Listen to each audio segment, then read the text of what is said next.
शिव पुराण सभी पुराणों में सर्वाधिक महत्वपूर्ण एवं सबसे ज्यादा पढ़ी जाने वाली पुराणों में से एक है।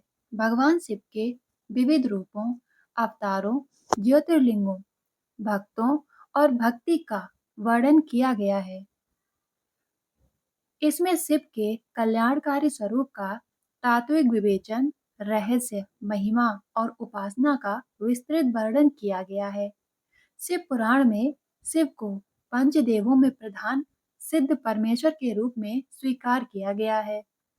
शिव महिमा, शिव की लीला और कथाओं के अतिरिक्त इसमें पूजा पद्धति के अनेक ज्ञान प्राप्त आख्यान और शिक्षा प्राप्त कथाओं का सुंदर संयोजन है।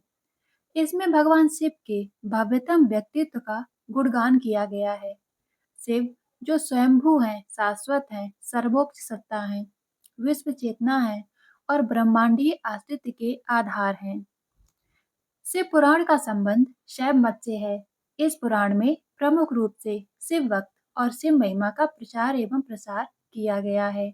प्रायः सभी पुराणों में शिव को त्याग, तपस्या, वात्सल्य और करुणा की मूर्ति बताया गया है और कहा गया है कि शिव सहज ही प्रसन्न हो जाने वाले एवं मनोवांछित फल देने वाले देवता हैं। किंतु शिव पुराण में शिव के जीवन चरित्र पर प्रकाश डालते हुए उनके रहन सहन, विवाह और उनके पुत्रों की उत्पत्ति के विषय में विशेष रूप से बताया गया है, जिसमें परम ब्रह्म परमेश्वर शिव के कल्याणकारी स्वरूप का तात्विक विवेचन एवं उनकी महिमा और उपासना का वर्णन है। भगवान शिव मात्र पौराणिक देवता ही नहीं, अपितु वे पंचदेवों में प्रधान सिद्ध परमेश्वर हैं और सभी शास्त्रों में महादेव हैं।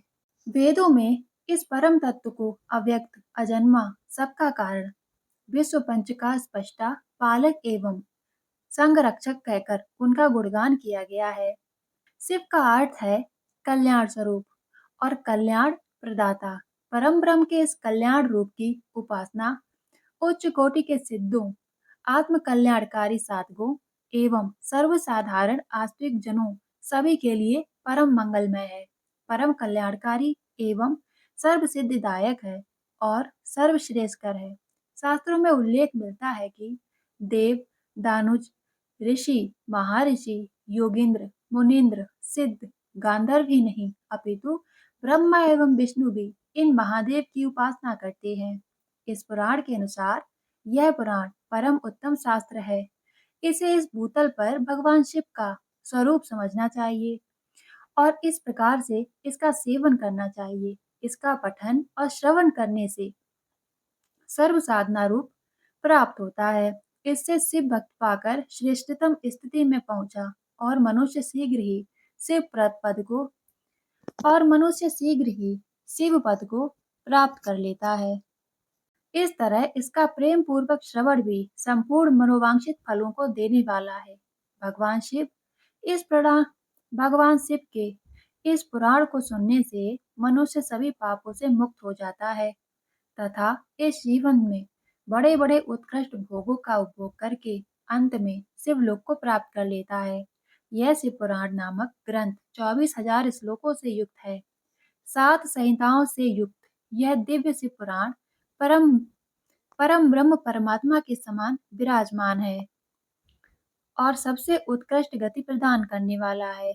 महर्षि वेद व्यास द्वारा रचित शिव पुराण हिंदुओं के 18 पवित्र पुराणों में से सबसे ज्यादा पढ़े जाने वाले पुराणों में से एक है। पुराणों की सूची में शिव पुराण का चतुर्थ स्थान प्राप्त है। शिव पुराण सभी पुराणों में सर्वाधिक महत्वपूर्ण पुराण है। इस पुराण में भगवान शिव की महिमा और भक्ति का प्रचार प्रसार किया गया है।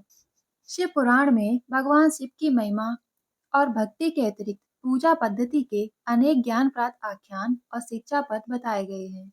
शिव पुराण को मूल रूप से महर्षि वेद व्यास ने लिखा था, जिन्हें अन्य पुराणों और वेदों के संकलन का श्रेय भी दिया जाता है।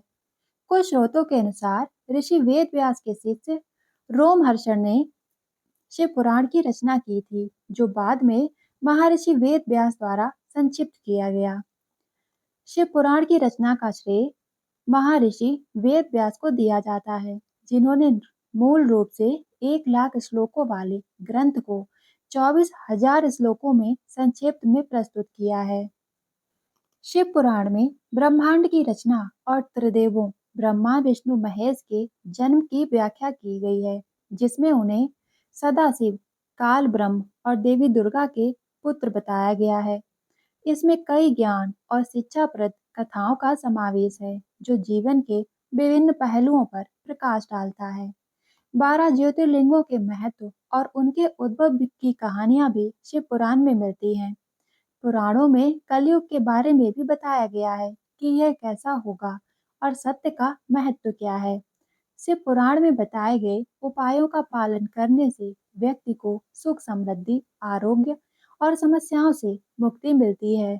शिव पुराण में इस बात का वर्णन भी मिलता है कि जब किसी व्यक्ति की 5 इंद्रियां, बुद्धि, नेत्र, कान, जीभ, बल, जब किसी व्यक्ति की 5 इंद्रियां सही से काम कर देना बंद कर देती हैं, तो यह मृत्यु का संकेत हो जाता है। शिव पुराण के अनुसार यदि किसी व्यक्ति के सिर पर गिद्ध या कौवे बैठ जाएं, तो इसका अर्थ है कि उसकी मृत्यु जल्दी होने वाली है।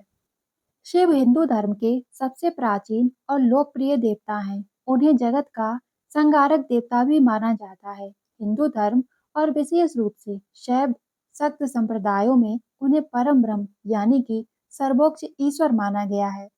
वह त्रिदेव वह त्रिदेवों में एक देव हैं। इन्हें देवों के देव महादेव, भोले शंकर, भोलेनाथ, आदिदेव, आशुतोष, महेश, कपाली, पार्वती वल्लभ, महाकाल, रामेश्वर, भीलपति, भीलेश्वर, रुद्र, नीलकंठ, गंगाधर आदि नामों से भी जाना जाता है। तंत्र साधना में उन्हें भैरव तथा वैदिक साहित्य में उन्हें रुद्र कहा गया है। भगवान शिव की शक्ति और अर्धांगिनी माता पार्वती हैं। शिव नित्य कैलाश लोक में अपनी प्रियतमा सहचारी अपनी प्रियतमा सहचारी माँ पार्वती के साथ विरह करते हैं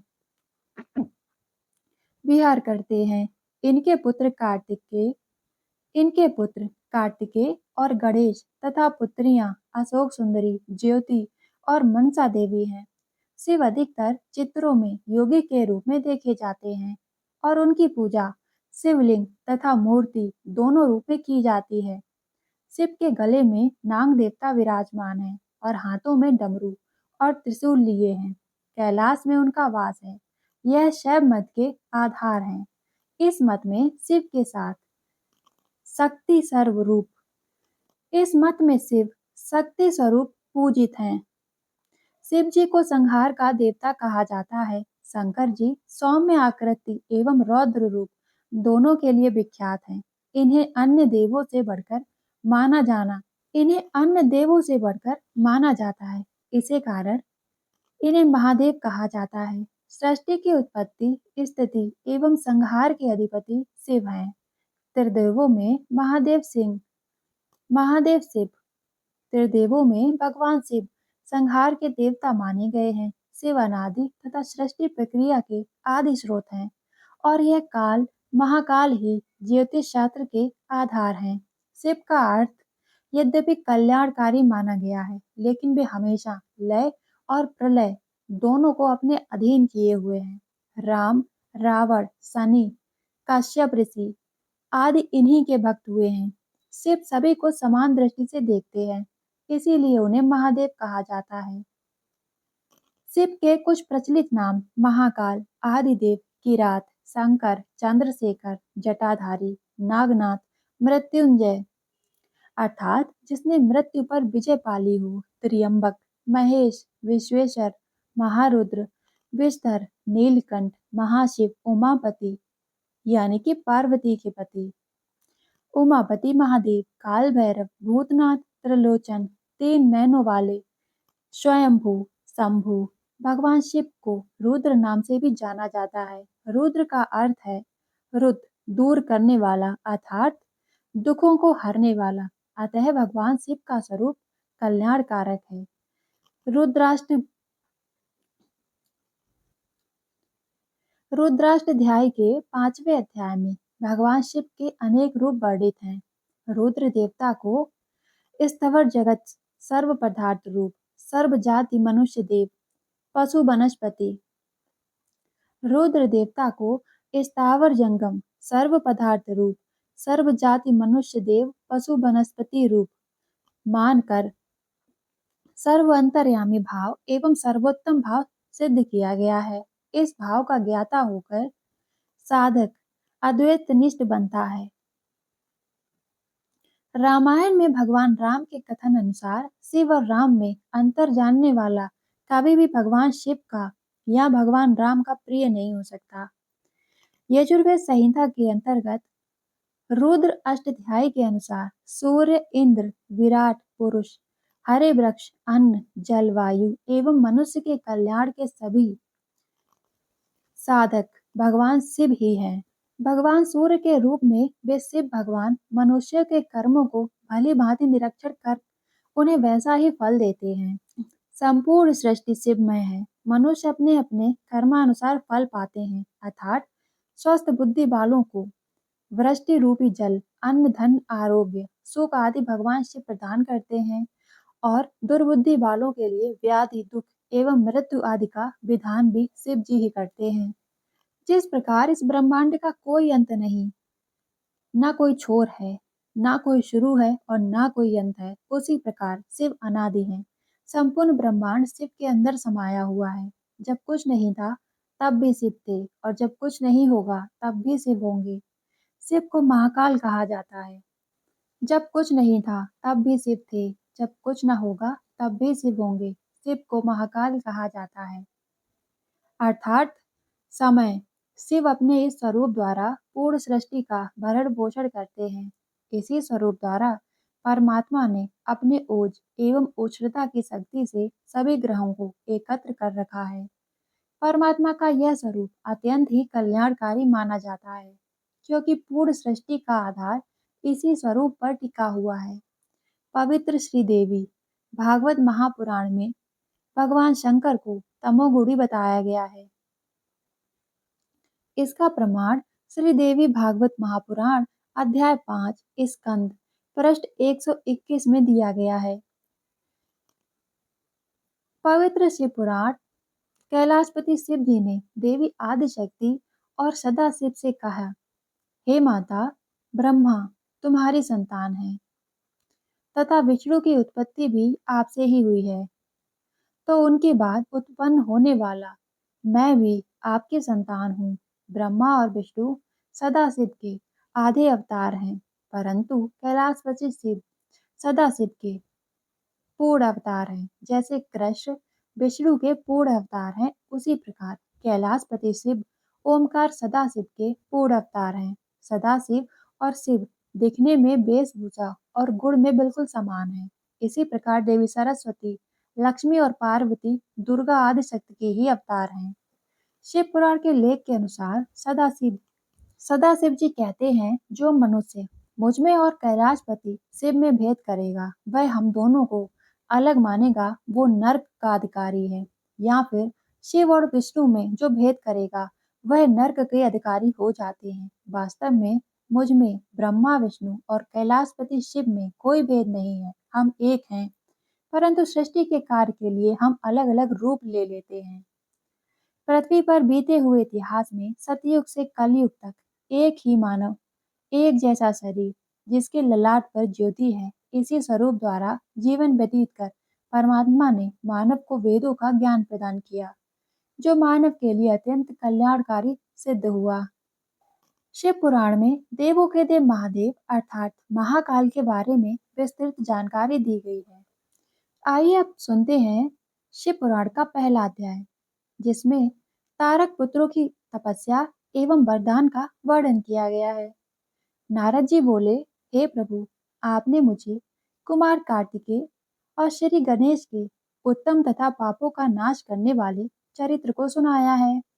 कृपा करके अब आप मुझसे भगवान शिव के उस चरित्र को सुनाइए, जिसमें उन्होंने देवताओं और इस पृथ्वी लोक के शत्रुओं, दुष्ट दानवों और राक्षसों को मार दिया। साथ ही महादेव जी द्वारा एक ही बाण में तीन नगरों को एक साथ भस्म करने की कथा का वर्णन भी कीजिए।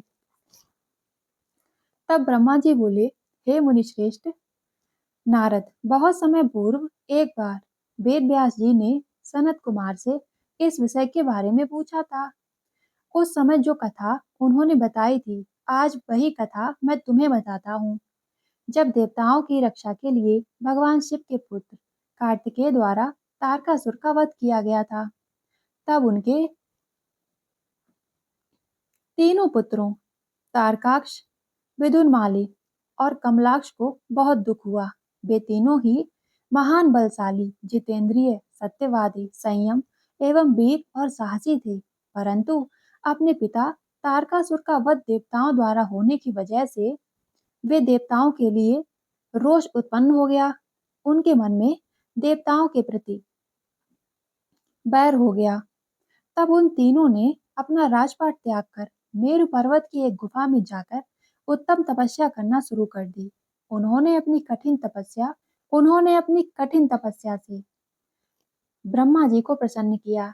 मैं उन तीनों असुरों को वरदान देने के लिए मेरु पर्वत पर गया। वहां पहुंचकर मैंने तारकाक्ष, विदुनमाली और कमलाक्ष से कहा, हे महावीर दैत्यों, मैं तुम्हारी तपस्या से अत्यंत प्रसन्न हूँ। मांगो, मुझसे क्या वरदान चाहते हो? मैं तुम्हारी मनोकामना अवश्य पूर्ण करूंगा। मुझे बताओ कि किस प्रकार का वरदान तुम मुझसे चाहते हो, जिसके कारण तुमने इतना कठोर तप किया है। ब्रह्मा जी के वचन सुनकर उन तीनों तारक पुत्रों को बहुत संतोष हुआ। तब उन्होंने मेरे चरणों में पड़कर प्रणाम किया और मेरे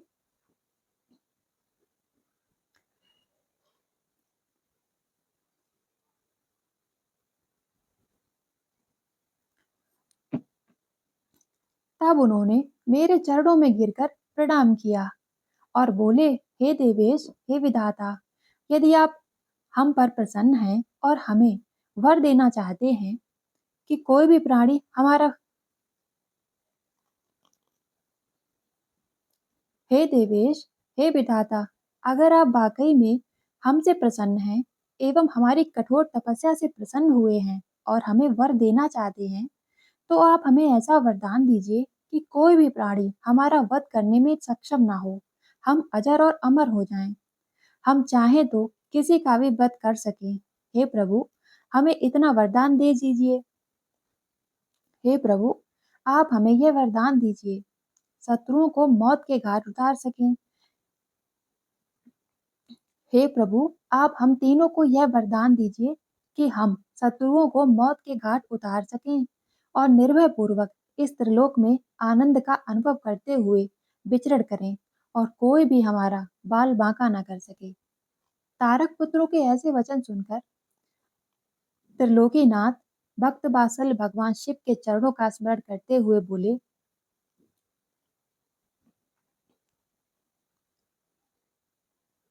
तारक पुत्रों के ऐसे वचन सुनकर ब्रह्मा जी त्रिलोकीनाथ भक्त वात्सल्य भगवान शिव के चरणों का स्मरण करते हुए बोले, हे असुरों, निसंदेह ही तुम्हारी इस उत्तम तपस्या से मुझे अति प्रसन्नता मिली है। परंतु अमरत्व की प्राप्ति सभी को नहीं हो सकती। यह प्रकृति का नियम है।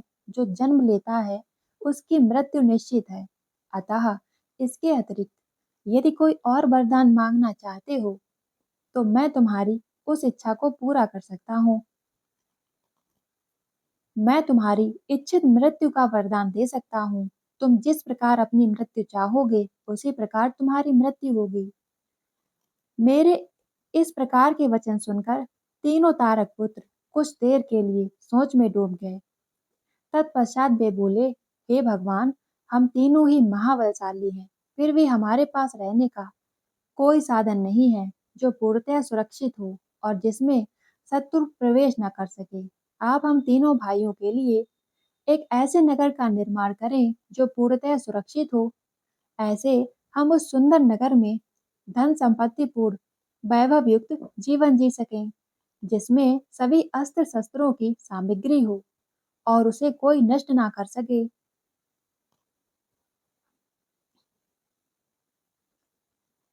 तब तारकाक्ष ने अपने लिए सोने का, कमलाक्ष ने चांदी का तथा विदुनमाली ने कठोर लोहे का नगर बनवाया।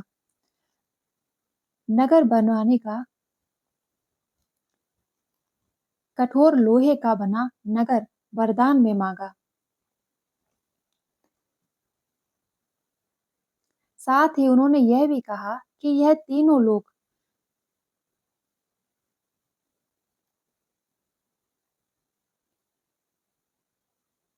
उन्होंने यह भी कहा और साथ ही उन्होंने यह भी कहा, यह तीनों पुर दोपहर अभिजीत मुहूर्त में चंद्रमा के पुण्य नक्षत्र में होने पर एक साथ मिला करेंगे। यह तीनों ही महल आकाश में नीले बादलों में एक के ऊपर एक होंगे तथा जनसाधारण सहित किसी को भी नहीं दिखाई देंगे। यह सहस्त्र वर्षों बाद जब एक सहस्त्र वर्षों बाद जब पुष्करावत नामक काले बादल बरस रहे होंगे, उस समय जब तीनों महल आपस में मिले, तब हम सबके वंदनीय भगवान शिव असंभव रथ पर बैठकर एक ही बाण से हमारे नगरों सहित हमारा भी वध कर दें। इस प्रकार तारकासुर के पुत्रों ने वर मांगा।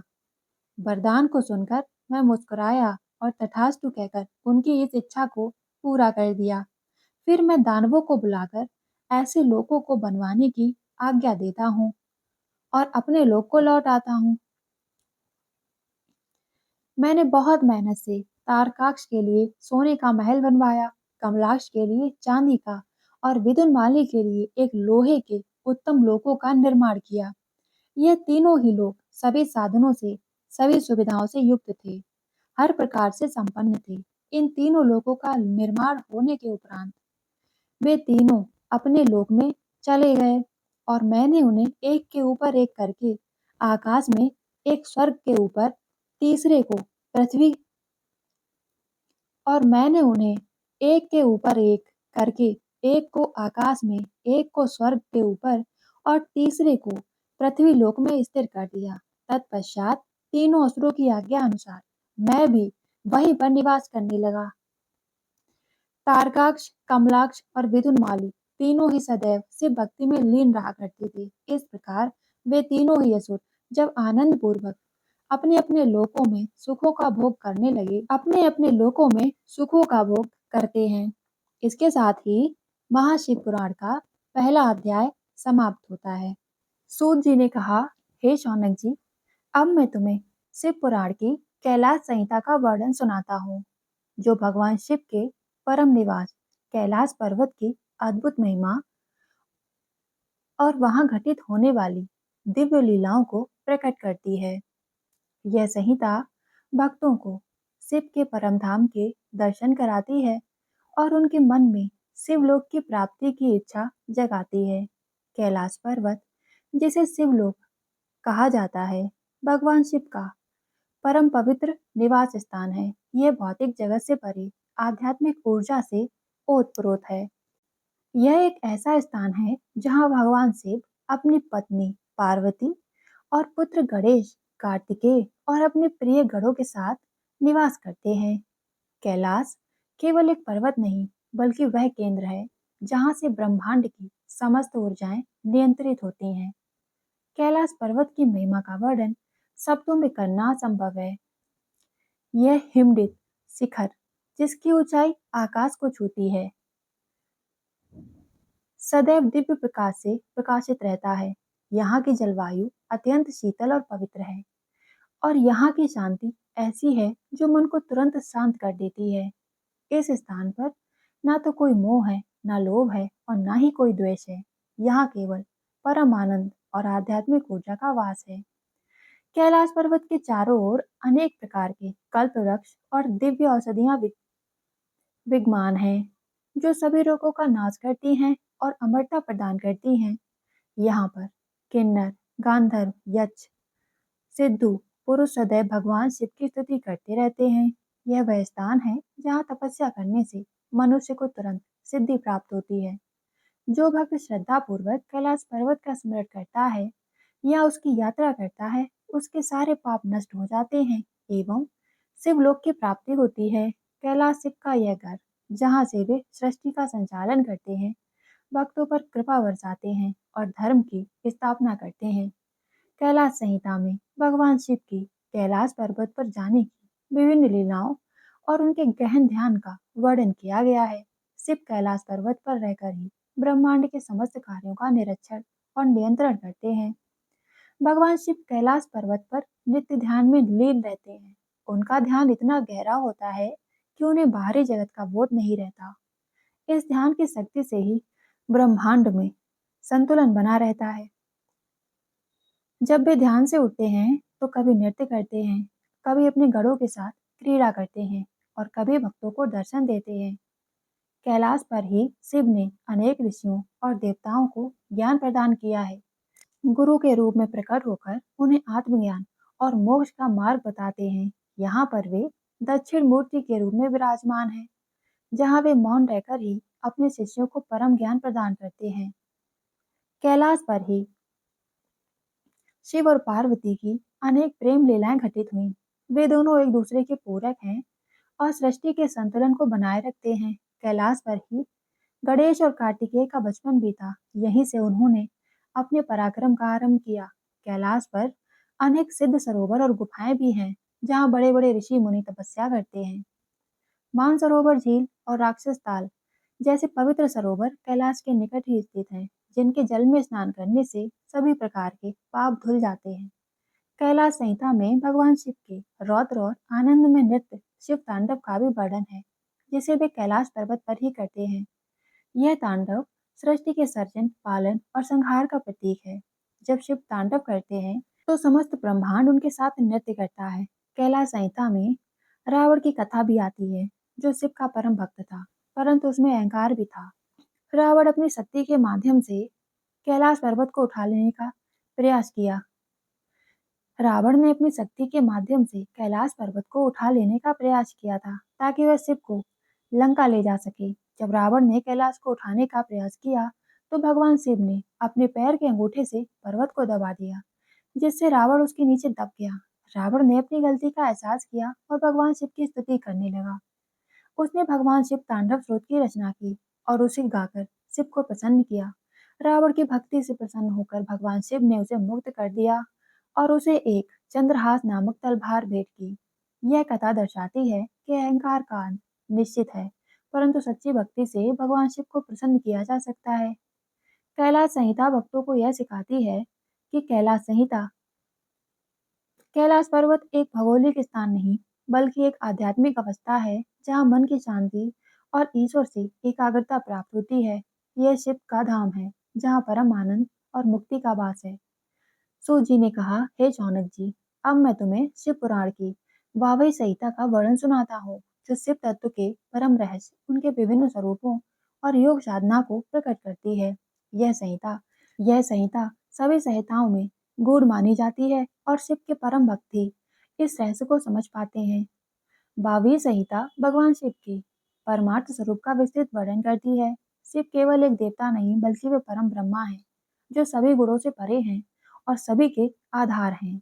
वे अनादि अनंत, निर्विकार और सर्वव्यापी हैं। ये संपूर्ण ब्रह्मांड उन्हीं की शक्ति से संचालित होता है और अंत में उन्हीं में विलीन हो जाता है।